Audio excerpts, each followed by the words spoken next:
Inilah saya nak tunjuk ya, bilik-bilik yang didiami oleh Elsa dan oleh Indra ya, sepanjang masa mereka berada di Seremban, di rumah saya lah. Jadi bilik ini juga digunakan oleh Kapten dulu ya, Kapten dan wife dia. Jadi inilah kira bilik tetamu kita lah. Kita tengok dulu ya. Ini dia. Assalamualaikum, tapi tak ada orang. Ini dia bilik Elsa. Ala kadar je lah bilik ni ya.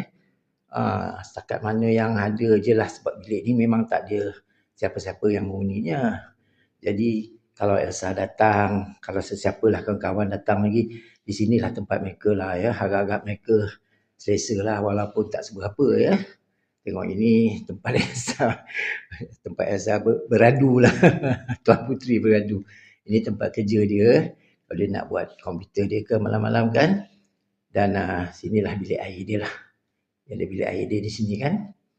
Bilik air dia. Jadi itulah sepanjang masa dia ada dekat Malaysia ni, inilah tempat dia ya. Tempat dia beradu malam.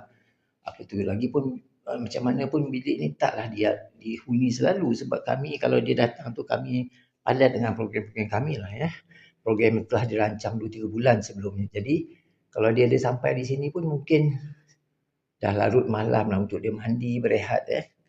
Jadi harapnya kalau Elsa tengok ni dia ingat lah. Sinilah tempat dia beradu bersepah jugalah, sebab tak ada ya, tak ada siapa yang duduk. Kalau dia orang tak ada ni, tak ada siapa yang tinggal di sini, yang duduk di sini. Jadi itulah dia, ala kadar je lah ya. Jadi itu tempat dia sangkut baju tu. Dan itu kipas dia, dan itu aircon dia lah. Tengok pada keadaan dia, sama ada dia suka tidur malam pakai aircon ataupun tak lah, bergantung pada dia lah. Ni ya. Jadi itu aja. Kita pergi pada bilik berikutnya. Ya, bilik berikutnya. Ini dia bilik yang kita khaskan untuk tetamu lain lagi lah ya. Ini selalu dihuni oleh Indra. Indra suka duduk sini sebab dia kata Indra ni dia suka buka kipas dan buka aircon. Katanya seronok sangat. Sejuk, dia suka sejuk lah. Dia tahan sejuk semuanya. Jadi ini bilik Indra, sama juga tempat dia lepak-lepak kalau dia nak buat video ke ya, komputer ke. Jadi inilah tempat dia berehat lah.